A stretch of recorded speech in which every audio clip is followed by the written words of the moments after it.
you pretty much kicked off right around after COVID. The market just blew up with the low rates. Low rates, high competition, nobody wanting to work FHA or VA. You know, the biggest thing to success is mindset. It's important, yes, but you need action. Yeah. And I was very much action-based. I'm a big proponent of the market doesn't determine your success. Yeah. Your actions do. Where do your leads come from? You mentioned your prospecting, there's structure around it. What's your strategy there? It's a mix between cold calling, my sphere of influence, and then one of our big lead sources is Veterans United. The more people you get into conversation with, the more opportunities you have to turn those conversations into appointments, turn those appointments into business. It's a numbers game, yeah. 100%. Success is just little tiny wins stacked up together.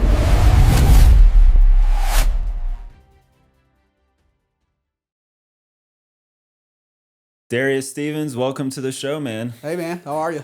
Good. I'm excited to have you on. For those listening, we want to talk about this pivotal moment in Darius's career where he spent $1,000 on a real estate coach. It was a game changer for how he prospects and manages his business. But before we get into it, Darius, tell me a little bit about what got you into real estate in the first place. Yeah, so before I got into real estate, I was in college for business. I did about a semester and a half in college, and I had a realization, like one of those realizations that you can't unsee it. I'm sitting here in class, and the professor kept saying, when you apply for a Fortune 500 company, when you work for somebody, and in my head, I'm like, I'm in business school. I didn't come to business school to work for somebody. Yeah. And then I was like, why am I taking business advice from a college professor? Because respectfully, you don't see Jeff Bezos out there teaching classes. So I ended up dropping out, and in the intermediary time, I became a diesel mechanic. I just got tired of being dirty. And then I had a friend who was a real estate agent, and he sold his first house, saw his first $10,000 commission check. I started asking questions, and I was like, okay, real estate school's 2 months long.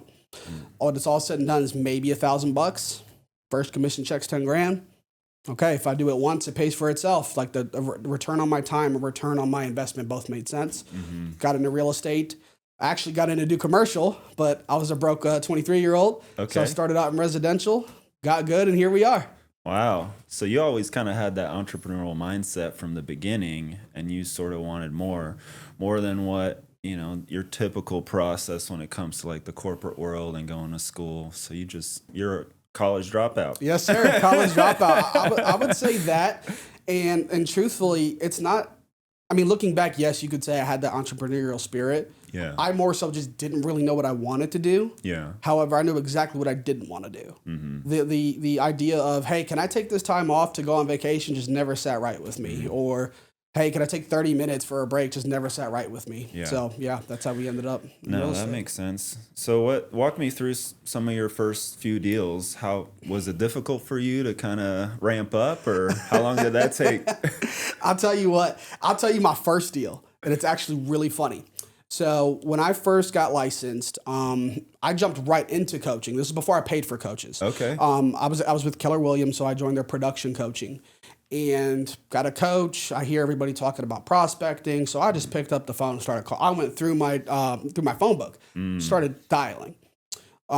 Shortly after that, I decided to join a team because, again, in my head, I was like, okay, I know I can do it on my own. Had absolutely zero doubts that I can do it on my own. But I was like, if I can join a team, their resources should be able to at least cut that time in half. I can get into production and get into success faster. Right.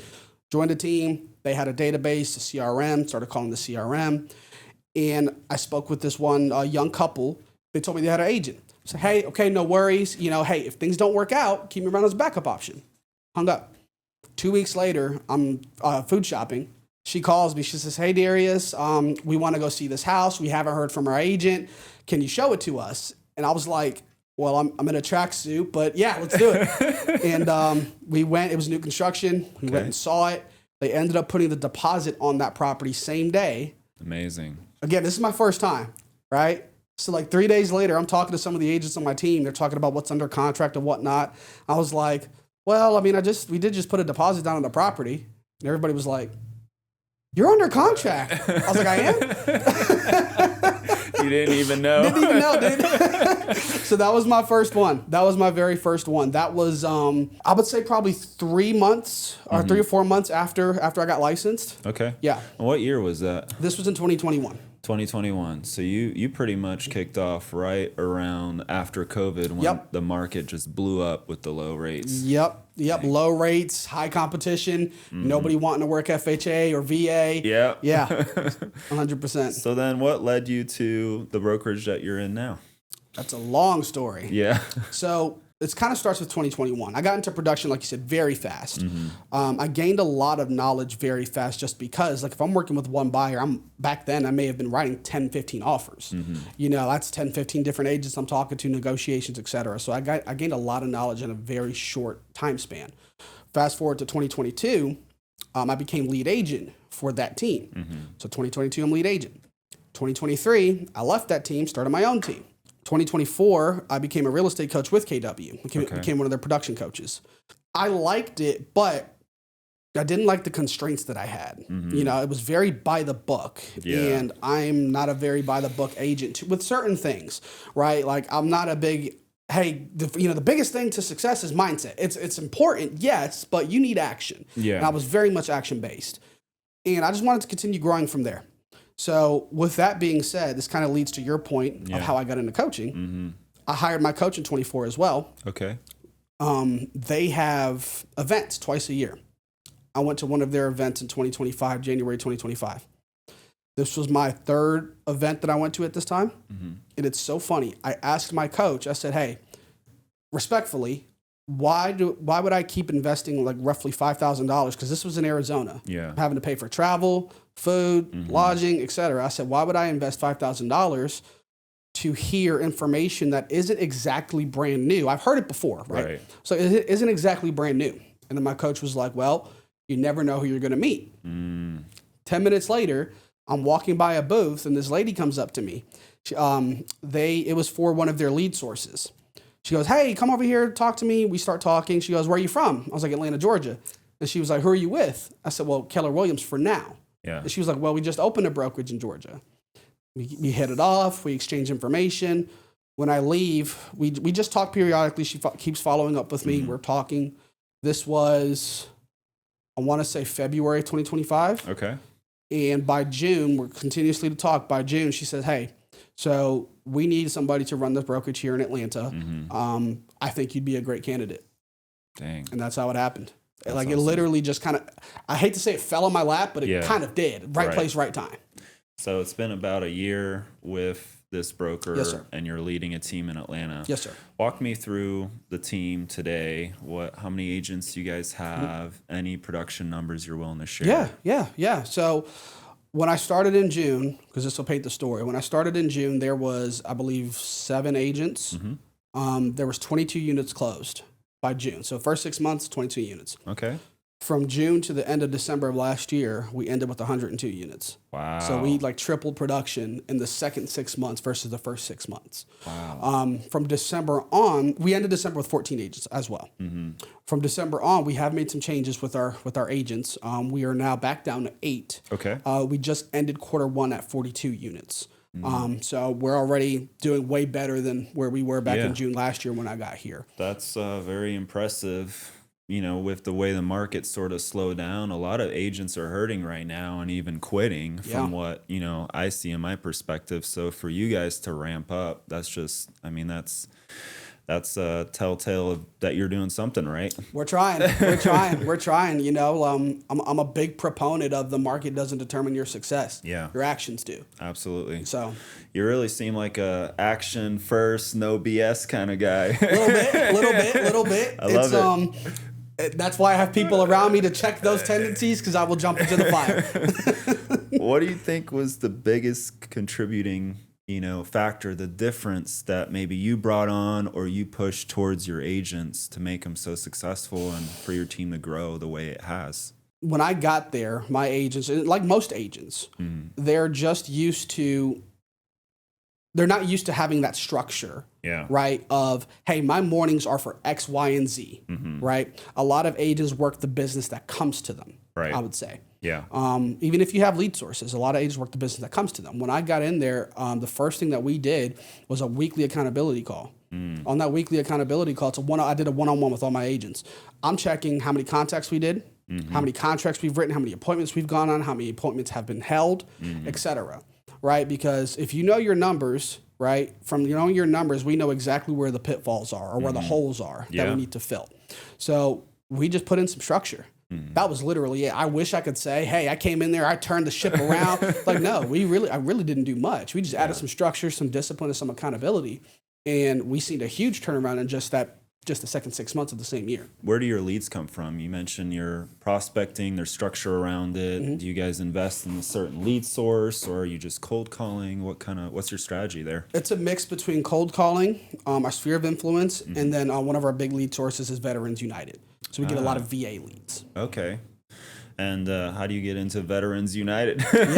So to get into Veterans United, you do have to apply. It's called the Veterans United Network. Okay. You put in an application to Veterans United. They'll ask you a series of questions. They'll do an interview. And then from there, they'll decide if you can come into the network or not. Okay. And where do you think that falls? Like your percentage that your team does, how many are VAs versus traditional?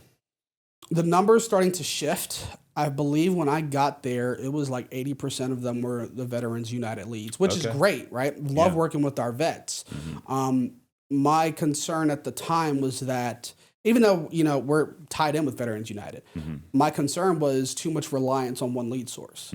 So now we're starting to diversify a bit more, where I would say it's about 25% sphere of influence, 25% cold calls and referrals, and then the other 50 is Veterans United. So we're starting to bring that number down a little bit. That way we can have multiple lead sources. That's great. When it comes to prospecting, let's dive into some of the details. What would you suggest to our audience out there that's, just getting started with cold calling? How do you guys structure things? And, what do you say? Run me through a script. Yeah. So I would start off, we'll get through the script, but I would start off with saying, know your scripts. Have a script. And full transparency, I started prospecting the first year I was in business, but I didn't start script practicing until maybe my third year. It came natural to me, so I didn't see a point. And one piece of advice I would give to everybody is when you look at that script, don't look at it and go, oh, well, this isn't me. Yeah. I'm going to sound too robotic. The point of the script is not for you to read it verbatim. The point of the script is for you to know where to take that conversation, how to handle certain objections. You have that in your brain, and then you can turn it into yours. So, for example, if I'm cold calling expireds, it's mainly just questions. I'm calling you up. Hey, Ben, I saw your property at 123 Main Street didn't sell. Out of curiosity, are you still taking offers on that property? And then you'd say your answer, yes, no. Cool. Leads right into another question. Yeah. If it's a yes, you're still taking offers. Okay. Are we still looking at this price of, 123,000? Yes. And then we start asking more questions. And then we just bring it down till you close for the appointment. Yeah. That's another thing. A lot of agents don't close for the appointment. Close for the appointment. That's the whole point of the call. Yes, sir. At the end of the day, you got to get that appointment. Or 100%. When it comes to structure of your team, you mentioned prospecting. What would you recommend for an agent out there that's looking for a little bit more structure? Like break it down for me on a day to day. I would say start off with your morning routine. I'll give you my structure especially when I was young into the business, right? I was getting up at about 5 a.m., go to the gym. And now I will say I hated going to the gym at 5 a.m. I am not a huge proponent of 5 a.m. gyms, but it worked for my schedule. Sure. But let's say 5 a.m. gym. If you're prospecting expired specifically, 8 a.m. you were on those phones. 8 a.m. to 12 was my prospecting time.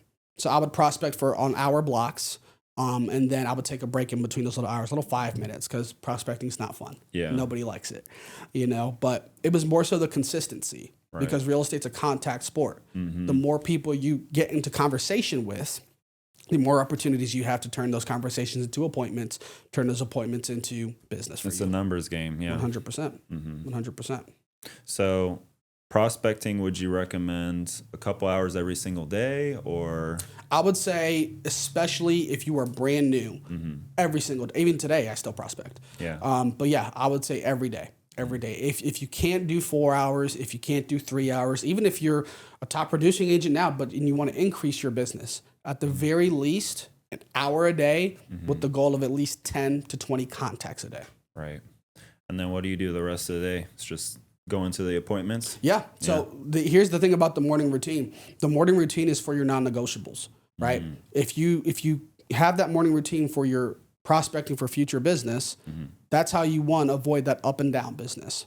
So your afternoons are free for either servicing current clients. If you don't have any current clients to service, then go on your appointments. If you don't have any current clients to service or appointments, go back to prospecting. Or, switch it up a little bit. Go make some video content. Go on social media. Right. You have the rest of the day to do more so what you want with it, but at least you can end the day knowing that, hey, I spent 3 or 4 hours this morning focusing on new business. Which is the most important thing. 100%. As a salesperson, running a business like sales is, you've got to knock that out in the morning, because if you wait till the afternoon, somehow things just kind of slip through the cracks. Yeah. Life happens. You might have to pick up the kids from work, go to the gym later. If you don't do the mornings, it's a lot easier to control the mornings. 100%. I want to go back to that pivotal moment when you hired a coach. When was that? I hired my coach in January 2023. I hired my coach in January 2023. Okay. Yep. And how did you meet them or make that decision? Was your business going through some changes that you're like, oh, I really need a coach? Or did that coach just kind of fall in your lap? I was going through changes. 2023 was 21 was my first year. I was entering into my third year. I was bored. Yeah. Dude, I did not want to get up to make the calls. I was just bored. I was I don't know if I was burnt out, bored, or what. Yeah. And I had reached out to an agent friend of mine that I met at one of these conferences previously. I called, just topping it up with them. I was like, man, I don't know what's going on. I feel like I'm in a rut. I can't get out of it, And he was like, man, I really think you should get into coaching. And I was very nervous to make that decision to get into coaching because I've been bored with business, right? I couldn't get myself up to make the calls. I wasn't having much business coming in. I wasn't doing my prospecting. Sure. So to make that commitment to pay $1,000 when I could look in my pipeline and I didn't see closings up there was terrifying. Yeah. But I took that leap of faith and I had that first 25-minute free consultation call. It was with a coach named Andy Nelson. Okay. The consultation call can be with any coach. So I had the consultation call. He sends me a link to fill out this questionnaire. It's very long. I filled it out, and what they do is they use that questionnaire to pair you with a coach that best fits your needs, your personality style, your learning style, etc. Just so happens that the coach I got paired with was the one that I did that 25-minute consultation call with. Okay. And man, we turned things around. So 2023, that's when everything kind of took off for me during that year.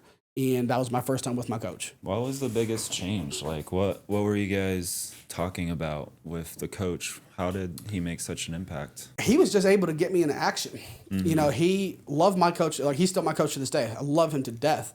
He just had a very unique way of getting me into action because I'm not one that you can say, hey, Darius, do this because I'm telling you to do it. I won't do it. Yeah. Darius, do this because you need to. I may know I need to do it, but I still may not want to do it. Yeah. My coach was very interesting. He challenged me. I do like to be challenged. I'm very competitive. So what he did was he set up ATP, assuming the position.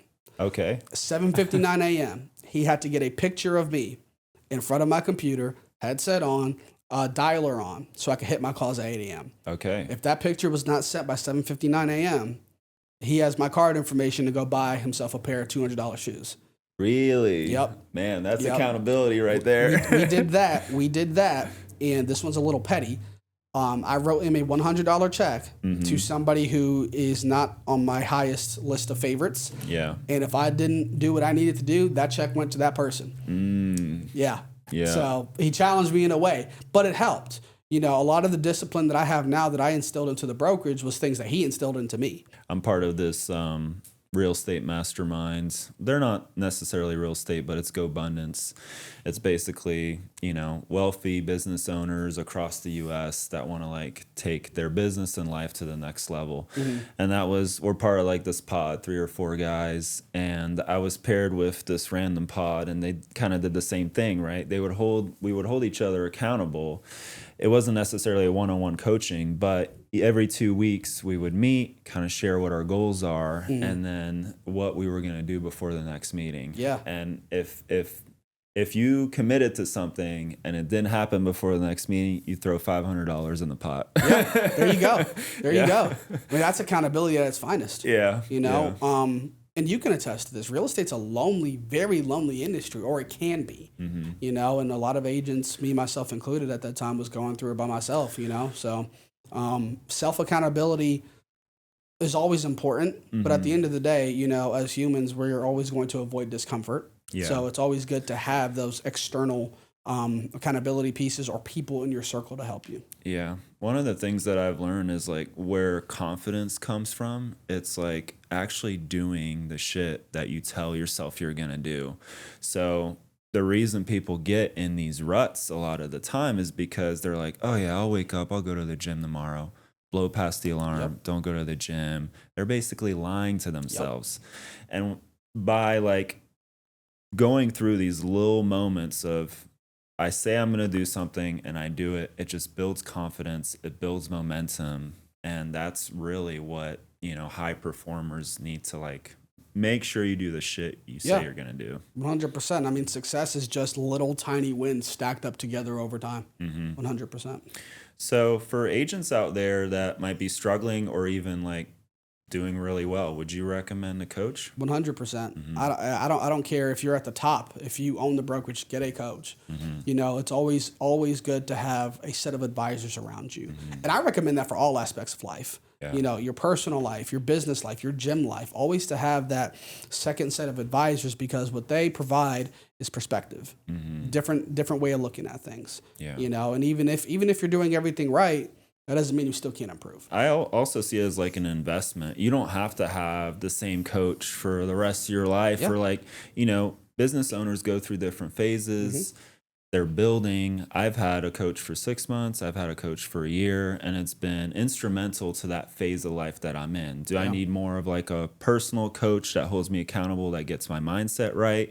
Or do I need more of a production coach that's like diving into my business, figuring out where I need to improve, what I need to do to take it to the next level? Right. 100%. So, 100%. don't people out there that are like debating a coach, don't feel like you're married to them the rest of the time. So 100%, because a coach's job at the end of the day, a good coach's job at the end of the day, is to help you succeed in a way that is best for you. So at the end of the day, if you were outgrowing that coach, in a sense, that means that coach has done their job. They've gotten you to the next level. So that's what the coach is supposed to do. So you've sort of become a coach, and a team lead in that way. What do you think's the number one mistake that you see agents make out there as you kind of coached them through production? They get too busy with their current business that they forget their future business. And then when all that current business closes, they look at the next month and go, oh, where's my next check coming from? Yeah. I would say that. I would say that, and this kind of ties into it's the same thing, but consistency. Yeah, just continuing to do it, follow the routine, follow your structure. Yeah. I mean, it's boring. Consistency is boring. Routine is boring, right? But just like there's this book by Jocko called Discipline Equals Freedom. Yeah. It's the same thing. That consistency, that boring, that's what creates that goal life for you, that dream life, that unreal life for you. Yeah. Jocko's great, man. Oh, yeah. I listened to a few of his things. That's my guy. That guy will wake you up, get you fired up. Oh, yeah. Jocko's my guy, man. Jocko's my guy. Before I passed my real estate test, every morning, I was listening to Jocko, dog. Every morning. Yeah. One time my headphones switched, from Bluetooth to like speaker, and my wife Lexi was like, "What are you listening to?" It's just like some guy with a deep voice, just like telling you what to do. Jocko has the funniest one-liners too. Just no factor. So what's next for your team, man? Where do you want to take it? Where do you see the next couple years for you and your brokerage? I'll start with this year. The goal for this year is to end with 30 agents. And with 30 agents, close with 300 units. As the brokerage continues to grow, the goal is to open up other locations within Atlanta or within Georgia, period. We do have locations in Florida, Columbia, Missouri, and in Oklahoma. I'll personally be involved with Georgia and Florida. So the goal is to basically create the framework with what we have here. And then once we have that blueprint, go recreate the blueprint. That's impressive, man. I gotta ask, why are you doing all this? You're such like a go-getter, like just you're all about action. What keeps you going? Now we're about to get personal. What keeps me going, man, is I grew up in a family without my father, and my mother had to work all the time. Yeah, and I want a wife and kids, and however, I don't want to have a wife and kids just to say I have them. right? Like I don't want to have my wife and kids, but I'm constantly busy. Sure. Right now, I'm single. I'm 28. So I'd rather put the time in now, front load my life. That way, when that time of my life comes, I did the work, the hard work early, so I can be a present father, be a present husband, etc. I just think too many people spend their 20s just having fun. And it's important to have fun, but, once that fun is over, you look back and go, oh, wow, I should have done X, Y, and Z. Yeah. I don't want to have to look back and say I should have done that. 100%, man. I mean, that's the main reason why real estate has been such a blessing to us. It's like, it's not only a way to have no cap on the money you're able to make, but there's so many different parallels to build wealth, build a business. There's a lot of opportunity out there, and I can relate to that so much when it comes to I want to be present for my future kids. Right. I want, not to be working 40, 50 hours a week and, my boss telling me when I can and cannot take for vacation. Right. So it's all about making that sacrifice today so that you build something for tomorrow. 100%. And, you're setting yourself up and your family up for the life that you want. I'm definitely trying to, my man. Yeah. I also like expensive toys. So like motorcycles, boats, all that good stuff. So what are we buying next? Probably a boat. I've got 3 motorcycles. So cool. I think we're good on the bikes. I think we're gonna get a boat next. Dude, we should go for a ride. I don't own a bike anymore, but I always rent, especially at this time in Atlanta. It's beautiful got 3, out brother. there. Dude, I've got 3. Dude, let's do it. They're Harleys though. Okay. Yeah. I could do cruisers. I could do, standard or crotch rocket, whatever. Yeah, we'll definitely do it, man. Cool. So you've done it, so you know the freedom that comes with it. Yeah. And if you're pissed off in your business and a deal just goes up, just go for a ride. Yeah. Clear your head. Well, Darius, I really appreciate you coming on. We always end with this one question. It's our signature question. What is the play that you want to add to the Atlanta Agent Playbook?